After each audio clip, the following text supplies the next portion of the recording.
Okay, great. Well, good morning, everyone. We will call our meeting to order. This is for the Treatment and Recovery Subcommittee of Nevada Substance Use Response Group. So, Kelly, I'll turn it over to you to do the roll call. Or do I need to do that, Kelly? Nope, I can do it. Thank you. Perfect. Thank you, Kelly. Kelly Marshall for the record. Assemblywoman Claire Thomas. Here. Chelsea Cheatham. Chelsea indicated she had a conflict. Chair Shell. Okay. Dr. Dixon. Here. Steve Shell. Here. Jeffrey Iverson. Dorothy Edwards. I'm here. Excellent. Mr. Chair, we have a quorum. Great. Thank you, Kelly. Great to see everyone today. The next item on our agenda is public comment. And so I will read, make a remark about public comment, and then we'll go from there. So public comment will be received via the Zoom meeting.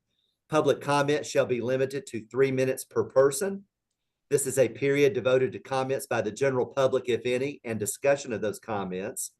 No action may be taken upon a matter raised during a period devoted to comments by the general public until the matter itself has been specifically included on an agenda as an item upon which action may be taken pursuant to NRS 241.020.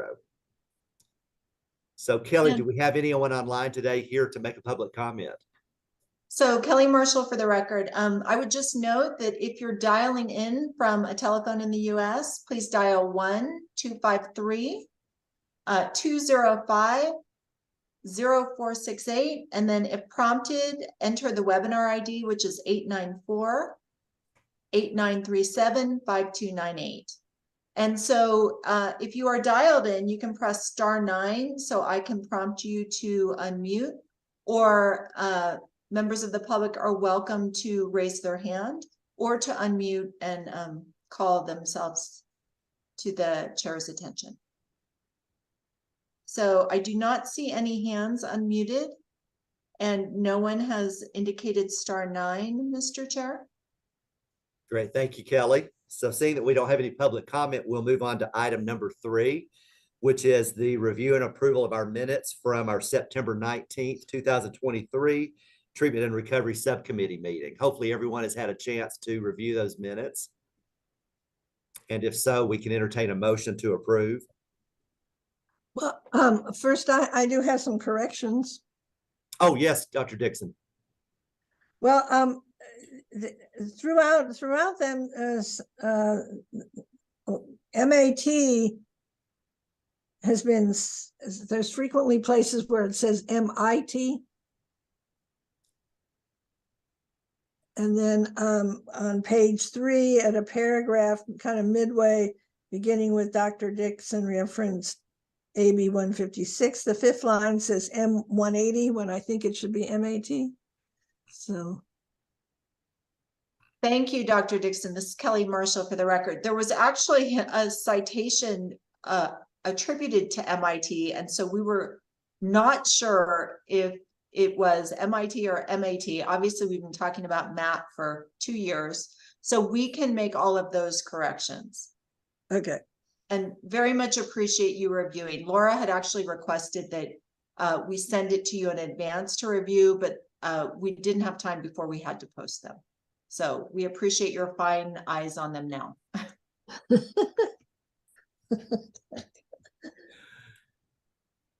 Steve Shell for the record. Does anybody else have any other comments at this point before we entertain a motion to approve? And thank you again, Dr. Dixon, for catching those. And I didn't read them real carefully, but I think, but those really stood out. But I think that was the biggest issue. Yeah. Thank you. So do we have a motion to approve the minutes? I'll make a move to approve them as corrected. Thank you, Dr. Dixon. Do we have a second? Assemblywoman Thomas, second. Thank you, Assemblywoman Thomas. Do we have any discussion or any other comments regarding the minutes? All those in favor of approving the minutes or the motion, please say aye. Aye. Aye. Any opposed?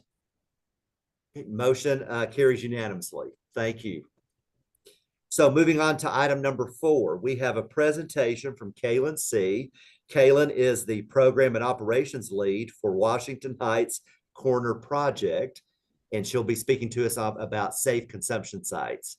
So I think Kaylin is online. Is that correct, Kelly? She Yes. is, and I will highlight her.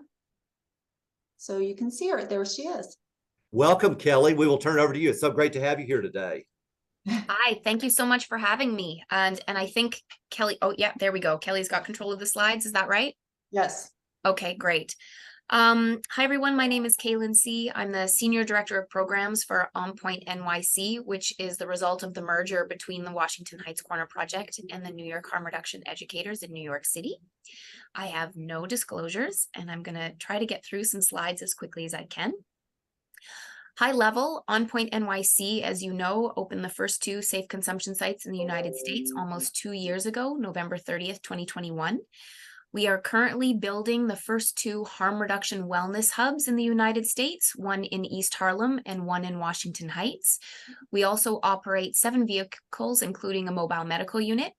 We operate 3 outreach and public safety teams who steward all of our beautiful outward-facing work that is so critical when building community capital to be able to operate these programs. We host our own public safety hotline, which is meant to better triage community complaints around public drug use and syringe litter and take a piece of work off of the plate of 311, a very busy city agency. We also have a harm reduction mental health unit, which is very unique in the world of cognitive behavioral therapy for people who use drugs. We, like so many others, do drug checking through an FTIR and a series of 7 testing strips, including morphine, fentanyl, xylazine, benzodiazepines, methamphetamine, ketamine, and cocaine. We have our own clinical and nursing care teams, which allows us to do a hybrid model of clinical care for this population, which is sort of a culmination of universal medicine practices and the Medicaid billing system. We have our own holistic health service program offering free full body acupuncture, ear acupuncture, massage, sound therapy, light therapy, and acupressure, a respite program, and more. Next slide.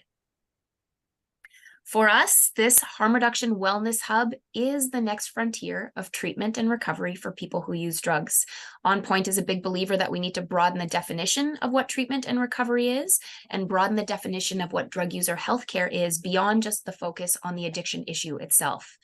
Here are some photos of our program spaces. You can see they're beautiful, they're bright, they're big, they're dignified, and you'll see an absence of traditional security features. You won't see cameras, metal detectors, wands, or security guards in any of our sites. We are a big believer in hiring directly from our participant base. This means welcoming people who use drugs into full-time salaried employment with full benefits at living wages in positions throughout our organization, including decision-making positions. And we currently have, this slide is a little bit out of date, we currently have 42 people on our staff who are current or former program participants. Some of these are still in active drug use, and this is a very rewarding aspect of our work, but this is not easy to do and is frankly responsible for every gray hair on my head. And we can talk more about this strategy a little later. Next slide, please. Specifically related to the OPCs, I think all of you have heard this at this point. They are not injection sites. They're polymodality and polysubstance sites, meaning you can use any substance you want in any quantity you want via any mode of administration. We do not provide the drugs. That's not an area of the industry that we're in, but we are big believers in safe supply, and that will be at the forefront of our advocacy efforts over the next few years. What is the most important about our sites is the unique level of access they offer us to a population that is typically pretty tough to get your hands on. The average duration of a visit to our Harlem site is 38 minutes, and the average duration to a visit to our Washington Heights site is 55 minutes. And when you start to consider that people use our sites multiple times a day, you start to get quite a picture of the unique level of access we have, which is why we believe very deeply in the idea of booth side care. So you can see a gentleman, Jose, in the booth here. A social worker, a doctor, a case manager, a nurse would come to the booth and sit with Jose and do the work in the booth rather than attempting to chase them down in other settings. The average duration of a case management session is 10-15 minutes, and that's just not so in the OPCs. So suddenly a housing application can be completed, a referral to mental health care, and even a MAT induction can happen in the OPC without ever leaving your chair. Next slide, please. Since we launched, focusing just on the OPCs for a moment, we have just under 4,000 people registered to the program. And to disprove the honeypot theory, we are still enrolling existing program participants or their immediate networks. The immediate networks being the folks in the encampments or the subway tunnels that we were having difficulty engaging into the building. The OPC was the intervention that finally did it. Our sites have been used, this is a little bit old, so over 95,000 times. That's 95 instances of public drug use picked up and put down somewhere private, dignified, taken out of the public sphere. But I want to note that even though we have around 4,000 people registered to the OPCs, On Point serves over 10,000 people. So this really goes to disprove the idea that just because you're operating a consumption site, suddenly everyone you serve is going to use it or become a problematic substance user. This is not true, and this data really supports that point. Next slide. Speaking specifically to overdose interventions, you can see our team, this is a real overdose, triaging an overdose on the floor in our East Harlem site. We've intervened in just under 1,200 overdose interventions. The vast majority of those are opiate or depressant involved. And 169 of those were overamps. That includes stroke, cardiac, shock presentations, psychosis, delusions, or any lack of lucidity, anytime you can no longer regulate your bodily systems and you're in a danger to yourself or others. We only used naloxone less than 20% of these interventions, and that includes very heavily fentanyl adulterated doses. So doses with a high prevalence of fentanyl can still be resolved meaningfully without naloxone in this very unique setting. And that's because of proximity. We're there at the second of onset. And the very high level of training we give our staff. We train everyone in the OPC to respond at the same level and the same way a registered nurse would, but they are not all registered nurses. So the idea of giving clinical and professional skills to paraprofessional people to improve results. And you can see the proof in the pudding, because of those nearly 1,200 overdoses, we've only called the ambulance 42 times. That's a massive cost saving to emergency services, the ambulance system, hospital system, and police. Next slide. We talked a little bit about this. I'm sorry, I kind of got ahead of myself. We're estimating around $30 million in cost savings in 2 years of operation, and that doesn't take into account the cost savings to police. In New York State, and I think it's similar in Nevada, police are dispatched on overdose calls. If we are no longer calling 911, we are interrupting that entire cycle, which is costly, traumatizing to the people who are experiencing the overdose, and burdensome to the NYPD and the emergency services, who are all, frankly, still recovering from COVID and have better things to do than attend to overdose calls. So part of our strategy is to take pieces of work off city agency plates to be useful to others. And this is the biggest way that we have been able to be useful to the NYPD and these systems. Next slide, please. Outreach and community engagement and partnerships is critical to our work. We often say our outward-facing programming is more important than what we do in the buildings, and we couldn't operate if we didn't have it. So we have outreach and public safety teams that operate in all 3 jurisdictions, one dedicated to Harlem, another to Washington Heights, and 2 more to the Bronx. These people could talk paint off a wall. These are the most well-informed, charming individuals you have ever met. These are the folks that are dealing with angry principals, pissed off parents who see people who use drugs in their parks, Department of Transportation, business improvement districts, Parks Department. This is where ambassadorship, and we call it the mighty reframe, really helping people understand that we are going through this crisis together, and to get through it, we have to work together and we have to be going the same direction. And again, going back to the idea of how can we take work off of overburdened plates? You can see our public safety hotline on our not subtly branded vehicle. We believe in being loud and proud. This allows us to not have syringe litter, public disorder, overdose calls, or other calls of concern go through 311. They now come to us, and we promise a faster response rate than 311. We respond within an hour of receiving the call. 311 usually responds within 3 or 4 days. This is another mechanism to allow us to track the migratory patterns of people who use drugs through our neighborhoods to ensure that we are where we need to be to meet the needs of the stakeholders and the residents in the communities where we operate, as well as the needs of the participants who use our services. We've talked a little bit about collective responsibility to get through this crisis together and not alienating each other as allies. It's not, oh, that harm reduction program over there. We are a legitimate and respected city agency along with every other. Collaboration is key. I'm in our Harlan location now, and I'm looking out my window at a daycare center that is across the street from us.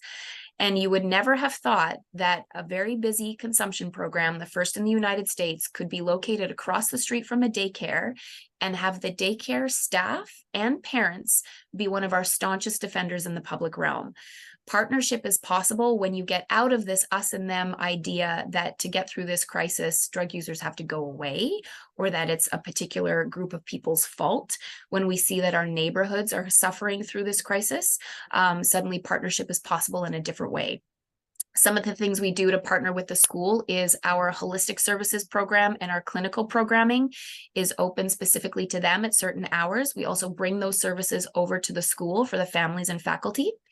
We also hold job fairs specific for the daycare to employ the parents. It's a low-income daycare, and the best thing we can do is get money into the pockets of those families to best support those children.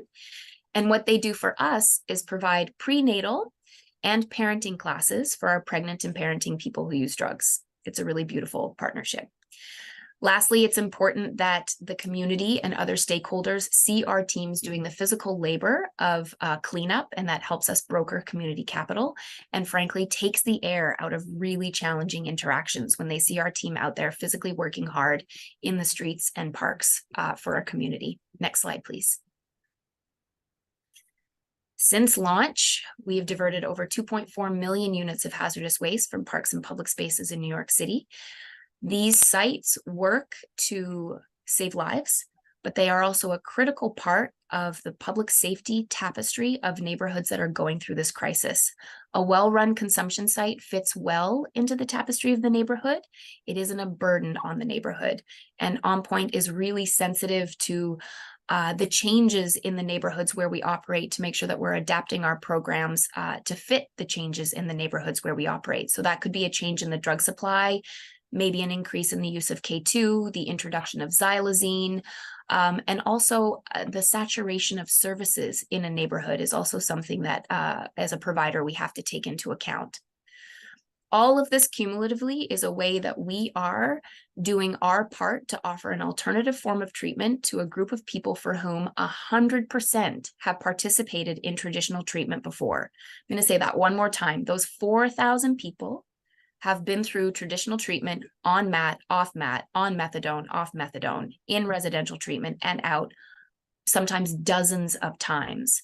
This is the net that holds people, keeps them alive, and connects them to the kind of care they want to receive in the setting they are most receptive to receiving it until they are ready to re-engage with the traditional treatment system again. It's a critical piece of getting through this crisis and can be adapted and scaled to a variety of different settings. We have brick and mortar locations. We also have a mobile unit, but safer consumption can be co-located with abstinence-based services. In the next couple of years, we're building our own detox and treatment center, co-located with a consumption site. It can be co-located in housing, in hospitals, in urgent cares. There's really no limit to how this can be applied. And I really thank you for your time. And I think that's me at time. Yes, I've sent you a few articles you can look at. One from when we first launched, another one that looks at the first year of operations, and then a beautiful piece that celebrates our work by the New York Times. Thank you so much. Steve Shell for the record. Kaylin, what amazing work that you're doing in New York City, in the New York City area. Thank Amazing. you. Thank you. I'm a big fan of all of the providers that are working in Nevada. I've been very fortunate to meet some of them, and I think we plan to work together again soon, but thank you for that. So I wanted to open up the floor to our, my fellow committee members to see if anyone has any questions or comments. Well, Assemblywoman Claire Thomas, for the record, thank you, Chair Shell. And thank you, Ms. C, for your presentation. I know we've waited a while for this I'm presentation. sorry. I am saying, no, that's okay. I'm happy, and I understand the reason why it was so necessary for you to present this. I do have a couple of questions, though. One has to do with, did you say that there is a harm reduction agency in New York? Is there an agency, or did I misunderstand? I was, it's not often I try to get this into 10 minutes, so I was speaking very quickly. Do you mean within the health department structure, within the city and state health department structure? Is that the question? Is there a harm reduction Yes. agency in those bureaus? Yes. So there's, at a state level, there's something called the Office of Drug User Health. And at the city level, there is a harm reduction unit within the New York City Department of Health.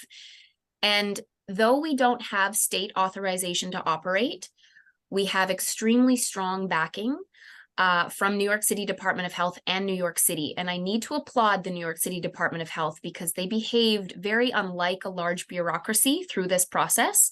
We are unregulated, unlegislated and unregulated. And the reason for that is the health department here knew they couldn't regulate us. This had never happened before. So they trusted us as a provider to do this and said, and again, very unbureaucratically, how can we help and what do you need us to do? And we said money, we need to be well funded. There's going to be so much scrutiny on this program. We can't run a shoestring service. We've got to be able to run it well. We need you to do the ground softening in the public realm. We need you to use your levels and position, your levers and position of power to work with PD, to work with sanitation, to work with the other city agencies. Well, we're busy running the service and we need to know you have our back. And they did it. They allowed themselves to be the bad guy so that if the community was upset or if a city agency said, what have you done in Harlem and Washington Heights? They took the flack. So we as the provider didn't have to wear that long term. Just incidentally, related to this point, the de Blasio administration, the mayoral administration, was only in office for 60 days of the operation of the sites before they left office. The entire administration turned over. Us as the provider was left holding the legal liability bag and the sort of we were the provider that remained when the administration took over. So it was important that the health department did that so that we didn't have to kind of have that stink on us, so to speak. Hey, great. Thank you for that. I see that I may have to get in contact with you in reference to legislation. Yes. My next question, I think you answered it. The sanitation department, there's a division in there that's handling the hazardous waste in the New York City parks and public spaces. Is there a unit that they've offset to handle the that waste problem? And that's Assemblywoman Claire Thomas, for the record. Yes, that's a great question. So sanitation and parks does a degree of drug paraphernalia cleanup. New York City is big. We can't do it ourselves, but we have also trained, we have a team of about 25 people who are also OSHA trained, bloodborne pathogen trained, a variety of other trainings to collect hazardous waste. We have a contract with a disposal company who picks it up and disposes of it. It's the same contractor that the Department of Sanitation and the Parks Department uses. We also, in partnership with the Parks Department, operate a series of kiosks in Bronx and Manhattan parks and a few subway stations, and it's 48 paraphernalia disposal kiosks that we service and move as needed. So it's important that those be able to move as the people move, right? Seasonally, and I know this is true for you guys, they're in different places at different times, and the services have to follow them. Parks has been a great partner, sanitation has been a little sticky. And there are union considerations as well with these larger city agencies. So in some ways, we are more nimble and able to do work that their staff are either not permitted to do within the confines of their union agreements, their collective bargaining agreements, or aren't willing to do. All right, great. Thank you so much. I Mhm. appreciate the conversation. And thank you, Chair Shell. Thank you, Assemblywoman Thomas. Steve Shell for the record. Do we have any other questions or comments? Yes, Dr. Dixon. Yes, Dr. Leslie Dixon. So I didn't quite follow how you guys do this. How do you reverse overdoses without using naloxone? That's a great question. So it's only possible in this setting. Our philosophy and approach to response is different to anywhere else because we are there at onset. So our philosophy of response is to prevent the loss of consciousness in the first place, keep the brain firing, and prioritize oxygenation over naloxone. So even with a very heavy fentanyl adulterated dose, you can push the brain through the flood of opioid on the receptor with oxygen and agitation. If we're not able to prevent the loss of consciousness, if somebody does go out, we are pulling opioid off the receptor by microdosing using 0.01 milligram increments of the intramuscular formula. We're not using the 4 milligram formula at all. So our intention is to achieve medical stability of the cardiovascular, respiratory, and central nervous system, not the big pop-up that is of alertness that is so common with the 4 milligram formulation, which of course, as you know, Dr. Dixon, causes precipitated withdrawal. By prioritizing oxygenation and microdosing only if required with the intramuscular formulation, we can achieve medical stability, but the person is often still very sedated. But because this is happening in a controlled environment, it is a benefit to the participant who is not in precipitated withdrawal and to us as the provider in charge of taking care of them to not have them alert, awake, in withdrawal and wanting to leave the site. If they are medically stable and still quite sedate and asleep in a chair being monitored by our staff for 3 or 4 hours, wonderful. They're not outside. They're not passed out in a park. They're not at risk of being robbed or assaulted. They're perfectly safe, medically stable, and getting care. Interesting. Okay. It's kind of the old style before we had now. Of course, this kind of like collective amnesia that we as a country have, we've been responding to overdoses for decades and have only had naloxone for a handful of those years. So what did we do before? Oxygenation was a big part of that. Well, if we didn't have oxygen available, we would just get people up walking. Exactly. Yeah. Agitation, that cardiovascular, get the brain firing. Of course. Yeah. Yeah. Great. Thank you, Dr. Dixon. Any other questions for Kaylin? Kaylin, Steve Shell for the record again. I did have a question about your funding structure. I know you mentioned that you're getting funding from the Department of Health, I believe. Yes. Are you an actual 501c3 and we are receiving donations as well and any other funding sources? Yes. So first off, there isn't a question I won't answer. So don't feel strange about asking about money and legality and all that kind of stuff. So our primary funder is the New York City Department of Health, with augmentative funding from New York State Department of Health and a smattering of foundations. We do also have 3 federal grants that we applied for after we launched the OPCs because we wanted to see if we would get them. Obviously, the sites are federally illegal and we don't have state authorization to operate, but SAMHSA funded 2 proposals and HRSA funded another proposal for us. So 3 federal awards after the launch of the OPC. Up until for the first 18 months of operation, we couldn't use public dollars for the operation of anything, any activity within the OPC itself. It was a completely separate, it was like Switzerland, own set of books, own payroll system, completely separate from the organization. We're now operating under something called a time and effort structure, financial structure, which I'm sure you know what that is, but it assumes that the percentage of staff labor dedicated to activities that are allowable under federal law, we can now use public money for those activities.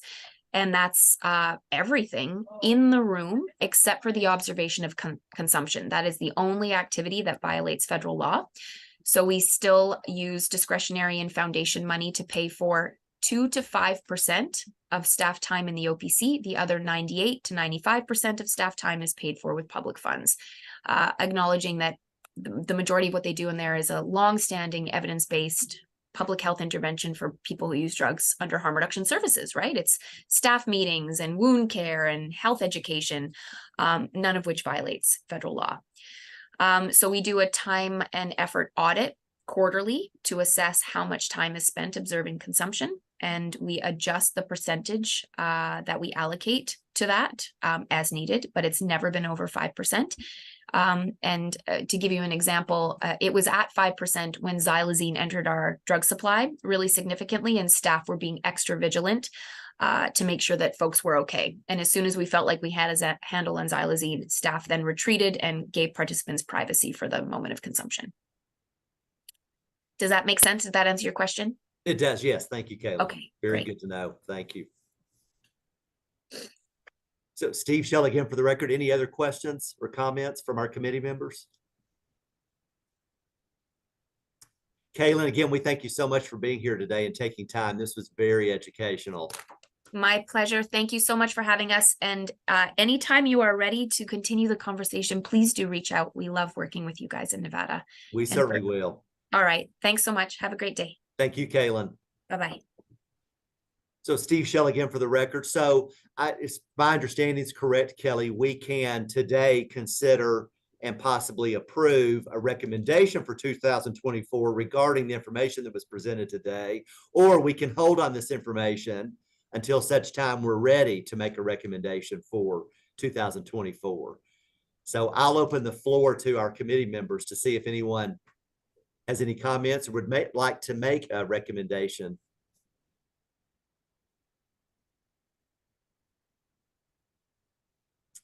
Assemblywoman Clara Thomas.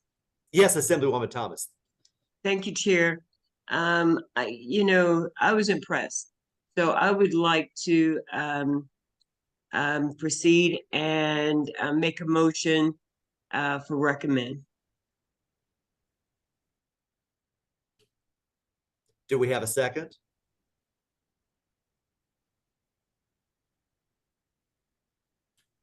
I see Dorothy has seconded. Do we have any questions or discussion?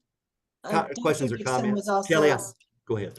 Yeah, it's Kelly Marshall for the record. Dr. Dixon, it looked like you were speaking, but now have unmuted yourself. Did you want to weigh in? I was just going to second it, but I realized I was muted, and then she did, Dorothy did.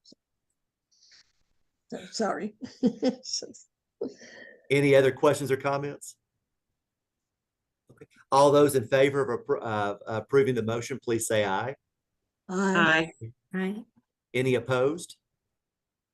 Great. Motion carries unanimously.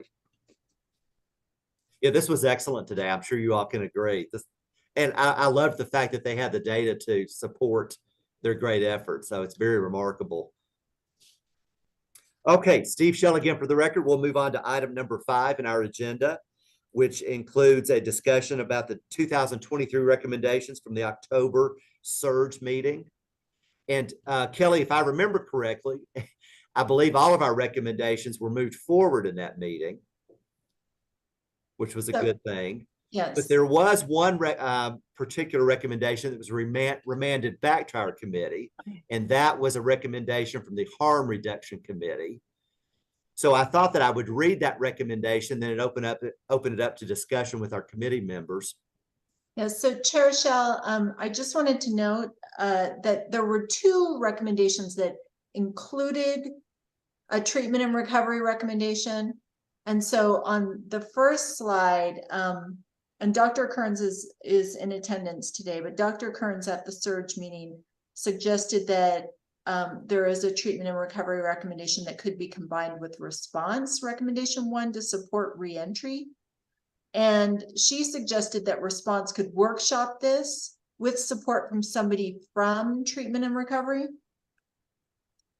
And here are the recommendations. So you can see the treatment and recovery recommendation number 2, and then a very specific response recommendation number 1.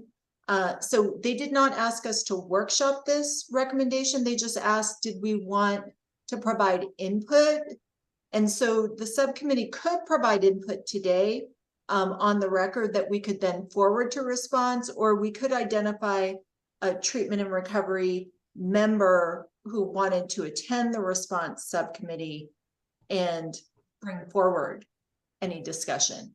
Either SEI can make sure that that information is brought forward if there is a discussion today, or a member could as well. Thank you, Kelly. Steve Shell for the record. We'll open it up to committee members if you have any comments about how we may want to proceed.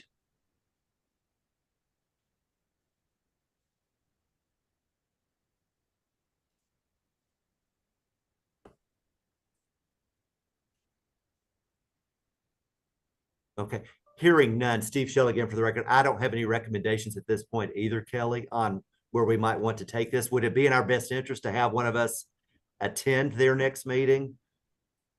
Kelly Marshall for the record, potentially. I mean, I think one of the things the subcommittee could do is look at the treatment and recovery recommendation, and then look at the specificity of the response recommendation and make a determination. Is there anything in the response recommendation that treatment and recovery doesn't support? So if this subcommittee is supportive of like weaving language on follow-up and referrals into their recommendation, that could potentially be some direction that could be provided. Because I think the 2 recommendations are complementary, but they're not, one is very specific around programming and the how, and ours was, I think, more broadly about implementing follow-up and referral and linkages to care. Steve Shell for the record. I do like the fact that the response recommendation is more detailed, and I could certainly see weaving our recommendation into that one since ours was so broad. I see that Dr. Kearns has her hand raised. Hello, Dr. Kearns. Hi, thank you, Chair Shell. I just wanted to add, we absolutely welcome having someone from your committee at our subcommittee meeting, which is next Monday at 10. But I just wanted, for the purposes of your committee members, to highlight a couple of things as you consider what you're going to do moving forward here. Is DHHS has already started a survey of our jails and prisons to see their readiness for MAT and the implementation of MAT or MOUD throughout the jails and the prisons.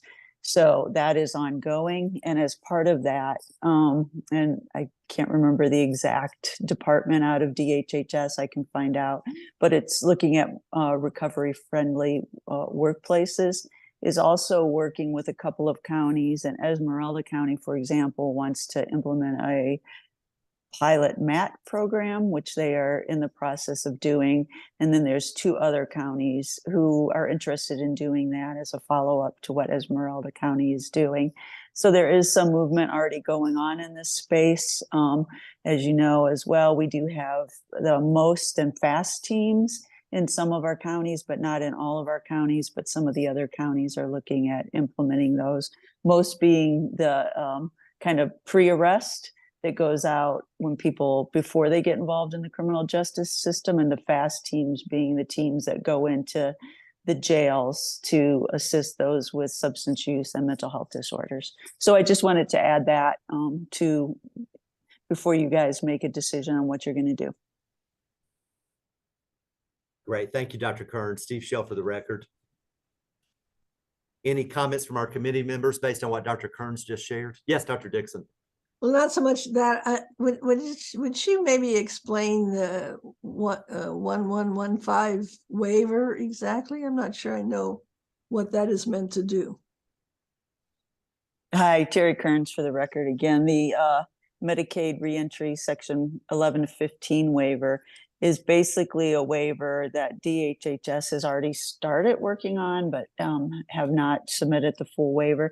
But it would provide the ability for people who are going to leave carceral settings to get their Medicaid back 90 days before they leave. This is obviously going to be easier in the prison setting than jails because some people may not be there even for 90 days.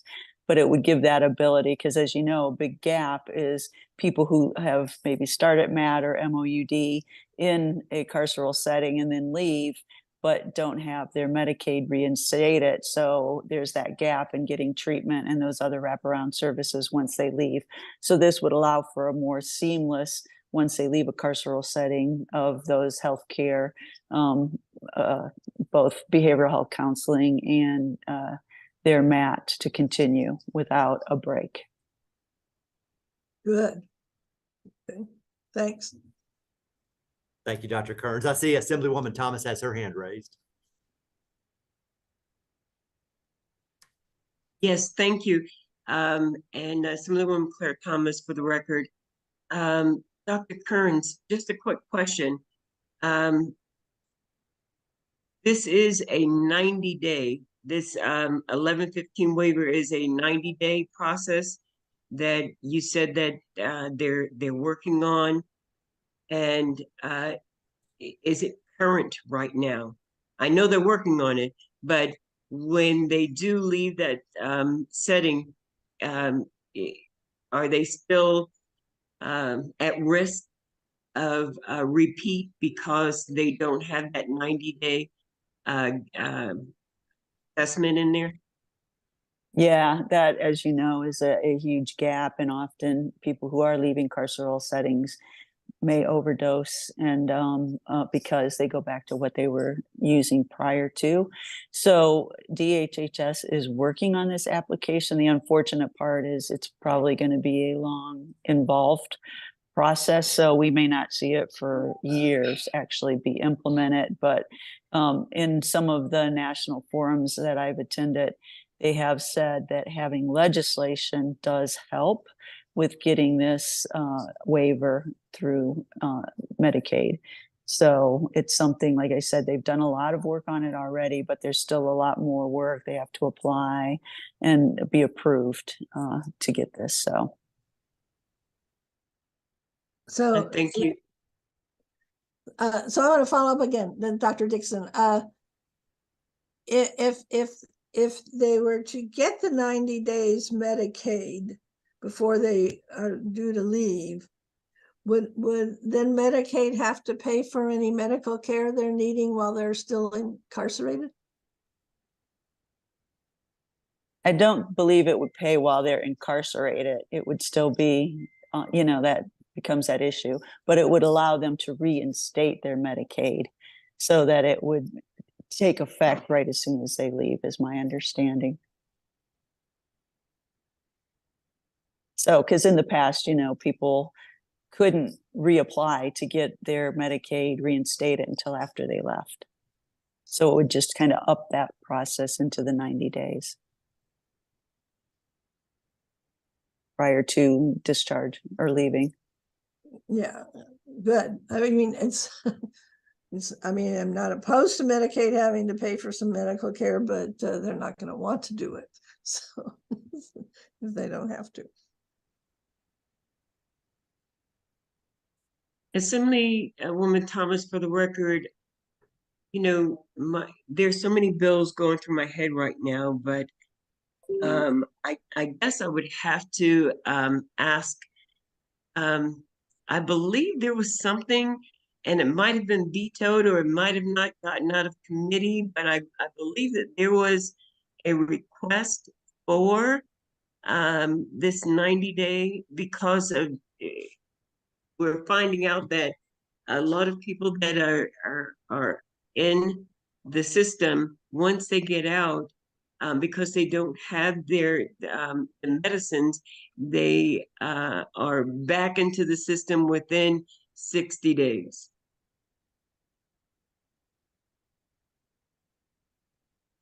Yeah, you are correct in that.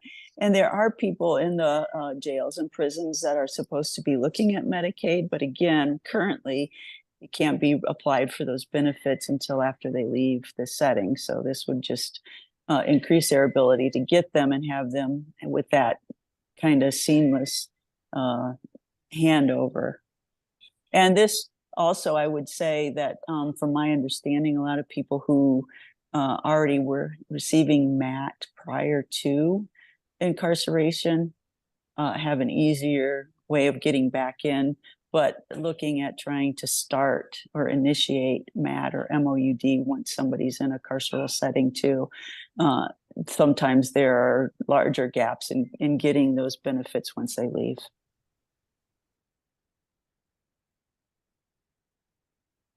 Thank you, All right, thank you. Dr. Kearns, for all that clarification. Anything else, Assemblywoman Thomas? Thank you, Chair. No, that was it. Thank you so much. Thank you, Dr. Thank you. So would anyone, Steve Shell again for the record, would anyone be opposed to weaving our recommendation into the first sentence of the response recommendation?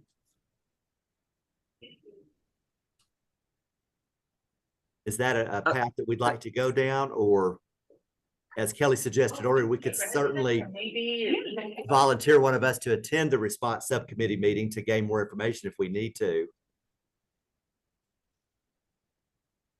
Assemblywoman Claire Thomas for the record. I think we can clear it up right now. With the explanation, I do like this process. Thank you, Assemblywoman Thomas. Kelly, any thoughts on how we could possibly weave our recommendation into that first section of their recommendation or another part? I just thought it might be more applicable to the first sentence. So Kelly Marshall for the record, I think what's important for a response is going to workshop the recommendation. So it was sent back to response. There's only one recommendation that was sent back to treatment and recovery, and we will get to that one in a moment. But I think that if this subcommittee made a motion that they were in support of the response recommendation and would like to request that response weave implementing follow-ups and referrals and linkage to care into their recommendation, that would give them the direction they need to know that you support that, and they can then workshop it next Monday. Perfect. Thank you, Kelly. Yes, Dr. Dixon. All right, so I'll make the motion. Let's approve combining these two recommendations into one and have the response committee do that. Thank you, Dr. Dixon. Do we have a second? Assemblywoman Claire Thomas seconds the motion. Thank you. Thank you, Assemblywoman Thomas. Any discussion or comments regarding the motion? All those in favor, please say aye. Aye. Aye. Any opposed? Aye. Great. Motion carries unanimously. So as Kelly said, we did have a recommendation remanded back to us from the harm reduction subcommittee. Kelly, is that next on our slides? Oh, wonderful. Yes, so Kelly Marshall for the record. So based on the October SURG meeting discussion, it was requested that treatment and recovery combine the treatment and recovery recommendation 6 and harm reduction recommendations 5. And so it wasn't combined, it was to look at those two together. I think it would be a more accurate depiction. And so the TR6 is our treatment and recovery recommendation 6.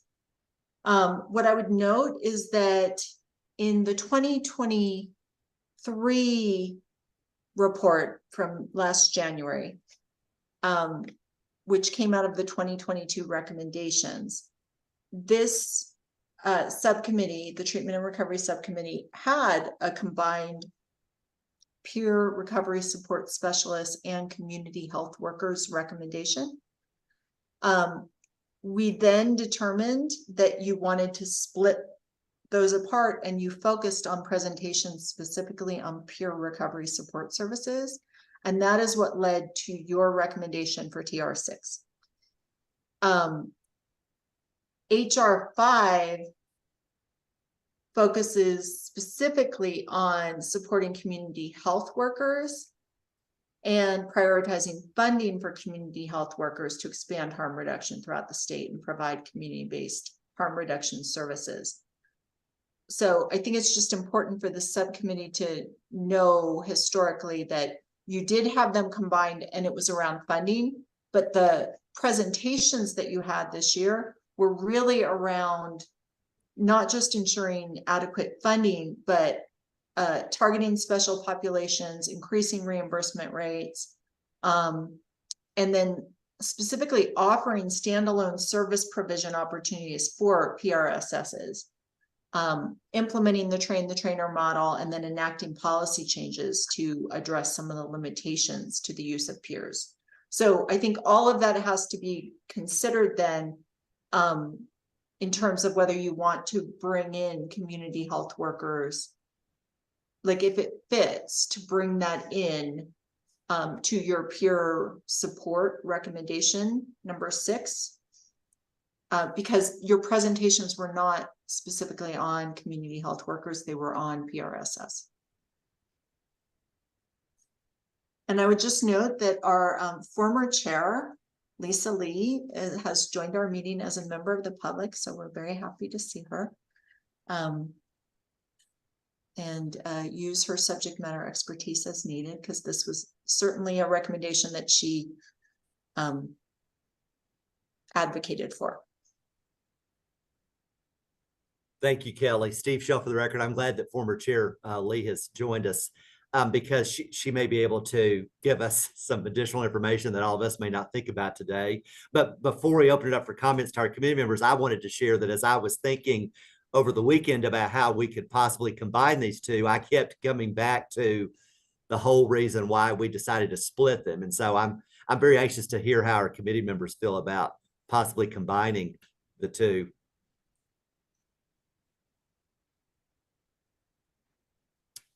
Dr. Dixon, were you about to say something? I was kind of groaning. I'm gonna have to be honest, this Dr. Dixon, I don't really understand what a community health worker is. I have a pretty good understanding of peer support, but I don't know where they came from. They seem to have appeared in the last few years, and I don't know who or what they are. So, and how they differ and why we have two different suggestions now. Recommendation. Dr. Dixon, Steve Shell for the record, and my fellow committee members, please weigh in on this. But my understanding of the CHW or community health worker is really a little bit more focused on case management. Just from my understanding and working with some of the CHWs we use in our system at Renown, but that's just been my initial thoughts on it. Any other comments? Steve, this is Dorothy Edwards Yes, for Dorothy. record, and I am just really listening here for this first meeting or two as I get on board.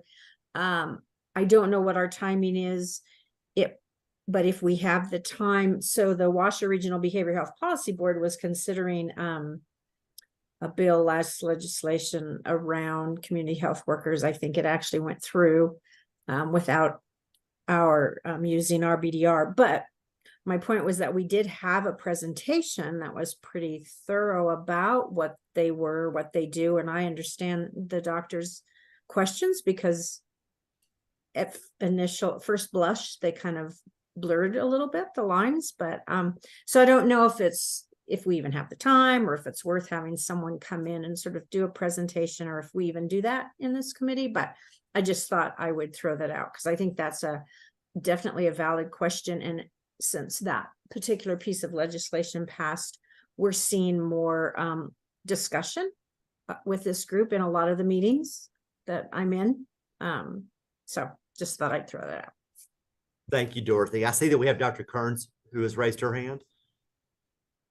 Yes, what I wanted to add, thank you, Chair Shell, Terry Kearns for the record.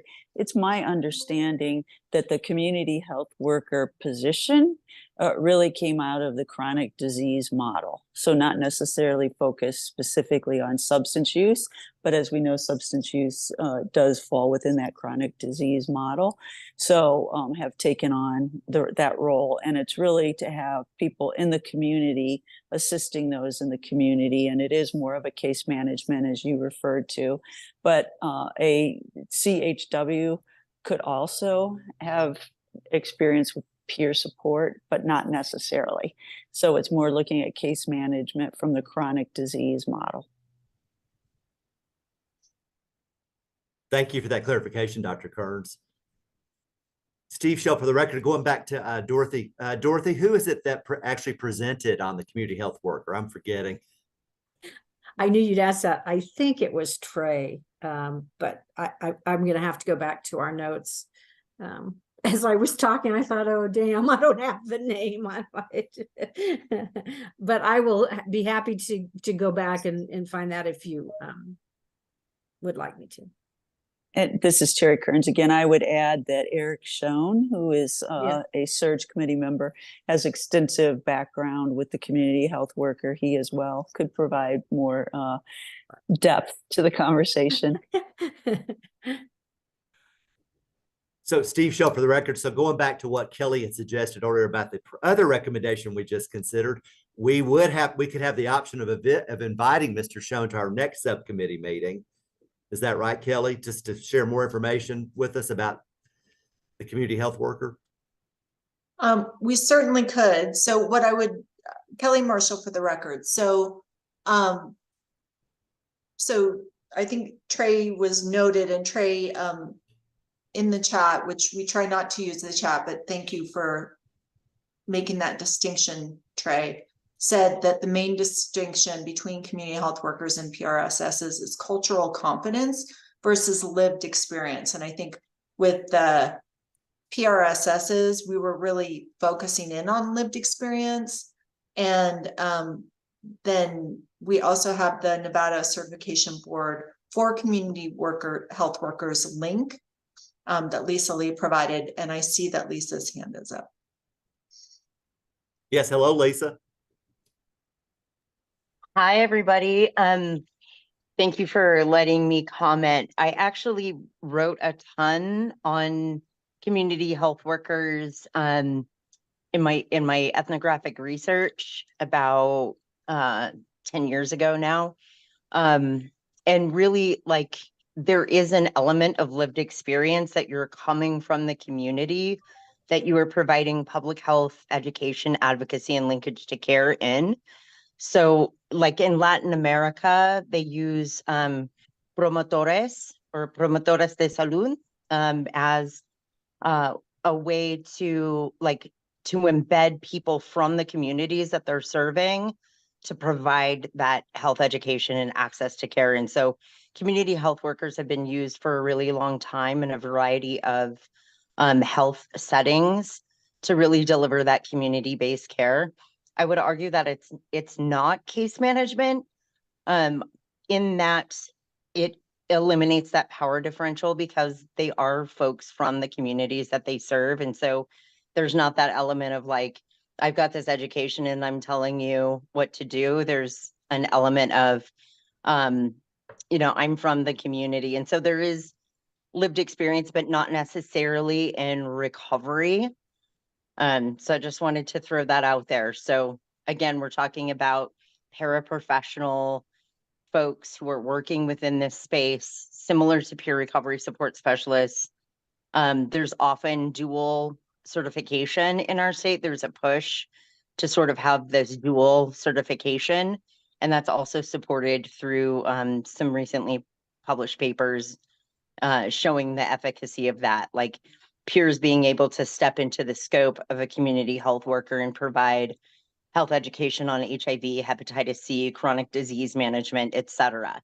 So focusing on how to manage wellness alongside someone, if that is helpful at all. I don't know. Thank you, Lisa.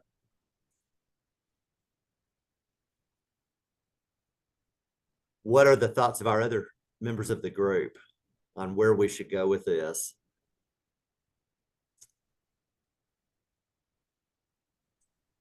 Dr. Dixon, I see you unmuted yourself. Well, I had to mute myself because I had a phone call, and it was a woman. This is what life is like in the addiction business: is people get your name, and she calls me, and she has a son who's using meth and wanted to know if I could see him, and so I had to give her some ideas of what to do. So I've lost track of your conversation. I'm sorry. That's okay, Dr. Dixon. I was just wondering where the group feels we need to go with this. We've got, a few options here. We can either look at trying to weave the harm reduction recommendation into our recommendation, or we could certainly invite Mr. Schoen to come to our next subcommittee meeting and give us more time to consider how we might want to bring the two together. So Kelly Marshall, for the record, Chair Shell, we do not have another subcommittee meeting scheduled before this report is due to be approved in January. So what we're managing towards is the December SURG meeting, where really the draft report will be reviewed and approved, and recommendations that have been workshopped from October through December will come back. Now, that doesn't preclude us from having another subcommittee meeting if we don't feel that we can workshop this recommendation or make a decision on it. But that really is the main, besides Kaylin C's recommendation or her presentation today, this was kind of the main charge for why we're having this meeting, so that we align with the timing of reviewing the full report with the full SURG in October or December, excuse me, and then approving that report for submission to all the parties in January. And I can see Laura's raised her hand, so hopefully she'll correct me if I said something inaccurate. Hello, Laura. Hi, thank you, Chair Shell. Not to correct Kelly, but just to add a point of information, it was Mr. Schoen who suggested combining these. So he may be able to articulate, additional information about the distinctions, but just so you're aware, he made the suggestion to combine. Great. Thank you for that, Laura. Well, I'm going to say something. Looking at them, I don't see that they're exactly identical enough to combine them. So, Steve Shaw, for the record, that's been my challenge as well, Dr. Dixon. I was trying to figure out how we possibly could, and I just kept coming back to they're really pertinent in their own right by being separate. yeah. But again, open to the rest of our committee. Kelly Marshall, for the record, I think one area that is different is that HR 5 specifically says provide support to community coalitions to support community health workers. If the issue is expansion of support for community health workers, I wonder if you could add, if the subcommittee wanted to retain TR6 the way it is and say engage individuals with living and lived experience in programming design considerations and enhance peer support and community health workers for underserved populations to be delivered through representatives of underserved communities. And then continuing on to address limitations to the use of peers and community health workers in some settings through strategies, including, and then if you wanted to include a bullet point for provide support to community coalitions, you would in essence retain all of that. There is a separate recommendation, and I'm going to ask Laura to describe it, but there's, I believe, a separate recommendation around community coalitions that includes doubling their funding and reviewing that every 2 years. So you may not need the provide support to community coalitions to support if you're pulling in community health workers into peer support. I mean, that's Well- just a option.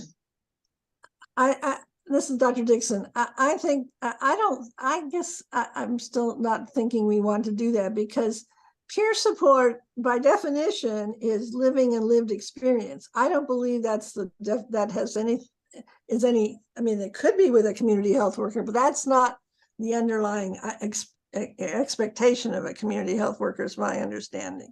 So we're talking about two very different groups of people.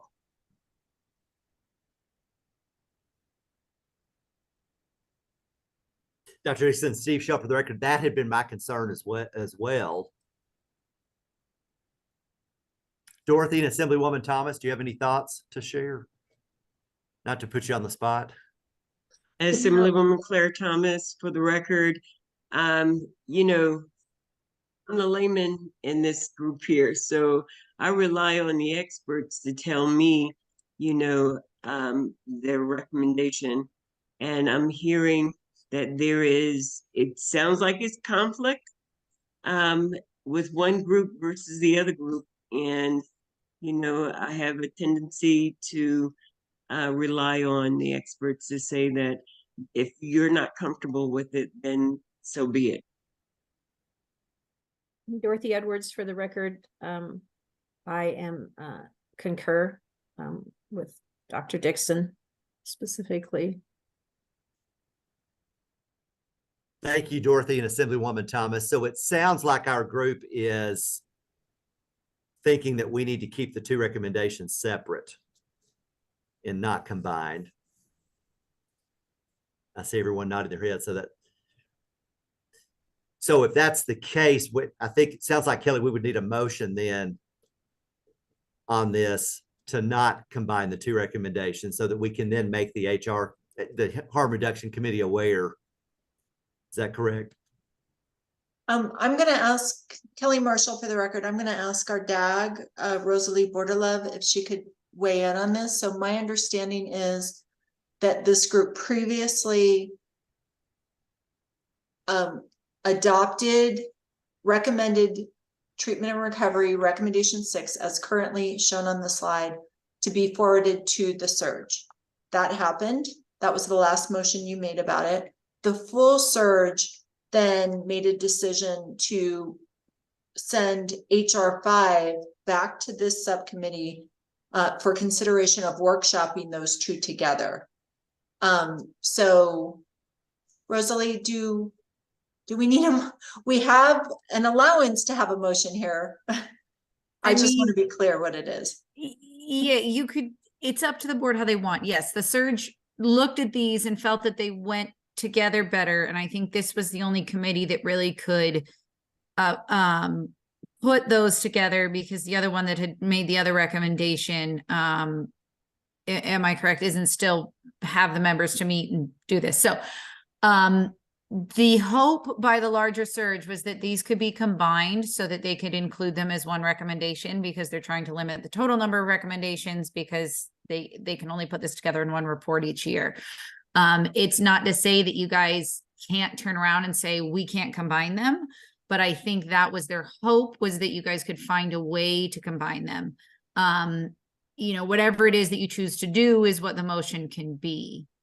You know, you have the ability to do whichever, but the direction is that I think the larger SURG was really hoping that you guys could find a way to combine these together, because they felt that they went together, and that way they could include it as in the final annual report they give as one recommendation. Kelly Marshall, for the record, thank you, DAG Bordelove.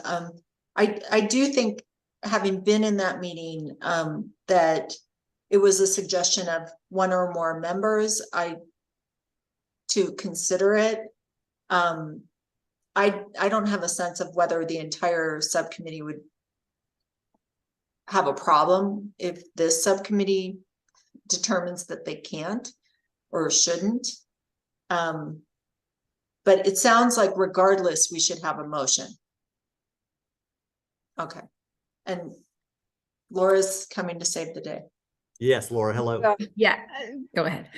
Not that I just, I have gone back and, done the draft minutes from that SURG meeting, and we were running out of time as Chair Ford was trying to get through all that, and there were suggestions for combining different things to try to, meet all the expectations. And it was definitely Mr. Schoen who made the recommendation that they could be combined, because he looks at that workforce issue and the different types of workforce providers in this area, and Chair Ford did say, yes, let's go ahead and do that. So that was the extent of the discussion, if that's helpful. Thanks. Thank you, Laura. I see Dr. Kearns has raised her hand. Thank you, Chair Shell. Terry Kearns for the record. I was just going to say, as mentioned previously, I think prevention, who took on those harm reduction recommendations, does meet next week. So perhaps if someone is available or staff can push it back to the prevention subcommittee, that there were some questions on the differences of the community health worker and the peer support. And maybe that person that attends that meeting or through staff, we can get a better idea of the intent of trying to combine these two recommendations that address two different occupations or positions, however you want to say it. Thank you, Dr. Kearns. So based on what we're hearing from everyone, it sounds like we could make a motion to send, with our recommendation that they not be combined, and send this back to the prevention subcommittee, in addition to one of us possibly attending that meeting, if anybody would like to volunteer.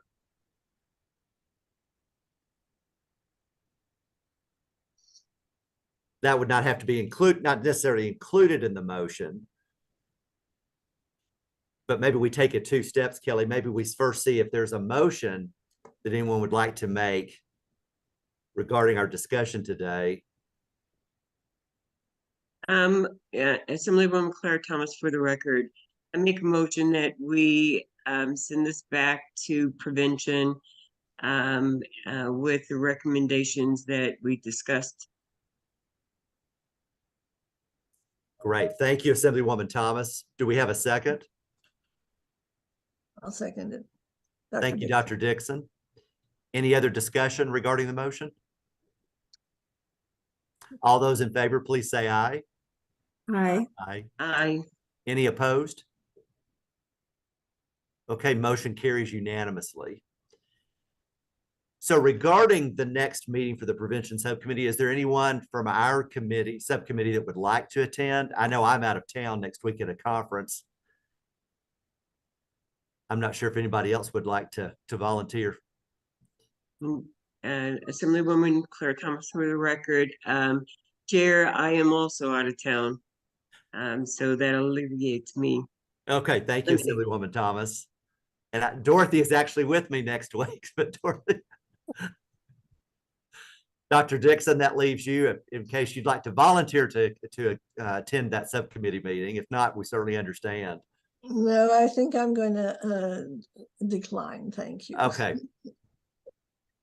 So Kelly, it sounds like we won't have anybody to attend that meeting, but at least our motion will be taken back. The motion we just approved will be taken back to that subcommittee.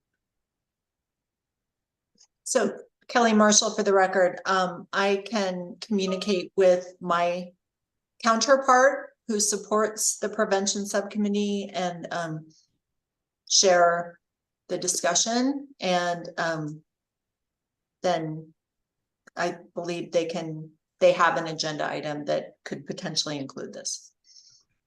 Thank you, Kelly. Steve Shell for the record, regarding our item number 5 on our agenda, do we have any other recommendations that we need to go over? Any other business related to that, Kelly? Okay. Okay, so moving forward in our agenda, we'll move on to item number 6, which is public comment. I will make another statement regarding public comment. So public comment shall be limited to 3 minutes per person. Members of the public may comment on any matter that is not specifically included on the agenda at this time. I think that's supposed to say may not comment. However, no action may be, oh, excuse me, no. Members of the public may comment on any matter that is not specifically included on the agenda at this time. However, no action may be taken upon a matter raised under this item of the agenda until the matter itself has been specifically included on an agenda as an item upon which action may be taken pursuant to subparagraph 2 of NRS 241.010. Thank you for bearing with me on that. Kelly, do we have anyone online who wishes to make a comment? So if you would like to make a comment, please raise your hand or unmute. Or press *9. I don't see any public comment. Okay, thank you, Kelly. Hearing no public comment, we'll move on to item number 7, adjournment. Do we have any other comments to be made by our committee members? Yes, Dr. Dixon. Dixon, did you say we don't have any more subcommittee meetings for a while? We do not have, Kelly Marshall for the record, we do not have any scheduled subcommittee meetings through the end of this year. I think what we're managing towards is the December SURG meeting and then the January SURG meeting, and then we will propose a schedule for 2024. And we also need to note that there's reappointments, I believe, happening in the beginning of 2024. And so that may impact subcommittee structure. And then so the SURG, the general SURG meeting is in December 13th. Is that? Let me look at my calendar.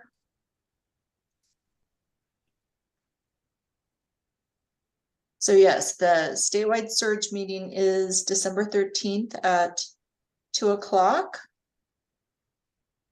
And then I believe there is one scheduled for January as well. There's holds right now. So I see a hold for January 10th.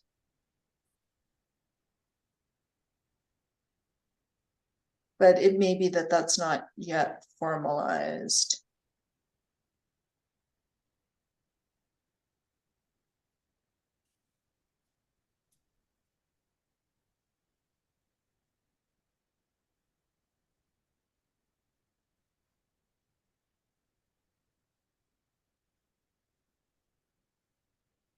That's the hold that I see, is January 10th.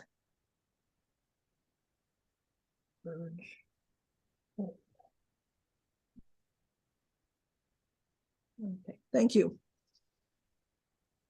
Okay, any other comments? I can't believe we're already talking about 2024, but